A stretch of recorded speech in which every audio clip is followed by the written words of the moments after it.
България! 3 март, велика дата, на този ден дошла е свободата. От Батак съм, Чичо, знаеш ли Батак? Хей, там зад горите, много е далече, нямам татко, майка, а ази съм сирак и треперя малко. Зима дойде вече, си Батак не си ли чул, а аз съм оттам. Бяхме 9 братя, а останах сам.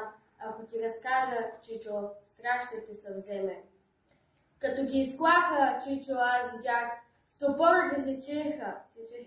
Ей тъй, на дръвника. Па аз плачех, па ме беше страх.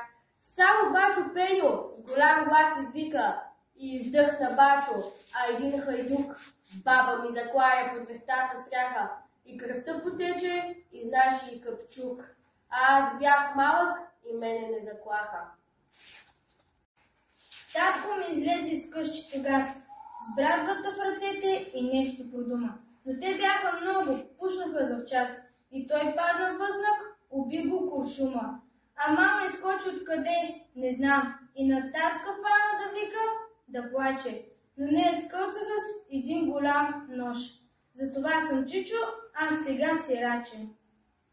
Абе, много страшно там да бъдеш ти. Не знам, що не изчака и мен да заколат. Но плевнята пламна и взе да пръщи и страшно му чака кравата и вола. Тогава погледнах почишком навън, но после, когато страшното замина, казаха, че в оня голям огън изгорява и Вуйчо, и дядо изтрина.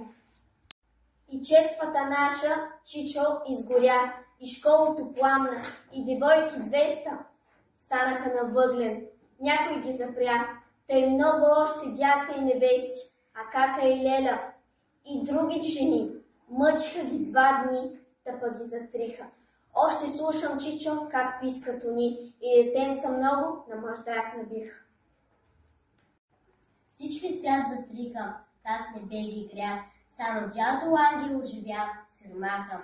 Той пари с котела сбираше за тях, но поп трендатела с гвозда и коваха. Юж беше страшно, пък не бе ме страх. Аз треперех само, но не плачех веки. Мен и други дяца отведоха с тях и гъжли съдрани увиха на всеки. В Помашко село не знам кое бе. Мене ме запряха, не иди под земята. Аз из дупка гледах синьото небе и всеки ден плачех за мама, за тата. По-добре умирвах, но не ставах турка. Като ни пуснаха, пак в Батак живях. Подир 2 години посрещнахме Гурка. Тога с лошо време и за тях настана. Клахме ги ние, както и те ни клаха. Но нашето село, Чичо, запустя. И татко и мама веки не станаха. Ти, Чичо, не си чул заради Батак, а аз съм оттам. Много е далече. 2 дни тук гладувам, защото съм сирак и треперя малко. Зима дойде вече. Обесването на Васил Левски от Христо Ботев. О, майко моя, родино мила, защо тъй жално, тъй милно плачеш? И ти, гарване, птицо проклета, на чий гроб тъй грозно грачиш. Ох, зная, ти плачеш, майко, зато че си черна рубиня, зато че с твоя свестен глас, майко, е глас без помощ, глас в пустиня. Плачи там близо край град София. Старчан видя в черно бисило и твой един син Българио виси на него със страшна сила. Гарванът грачи грозно зловещо, псета и вълци вият в полата. Старци се молят горещо, жените плачат, пищят децата. Зимата пее своята зла песен. Вихрове гонят тръни и полета. И студ, и мраз, и плач без надежда навяват на теб скръб на сърцето. Да се помни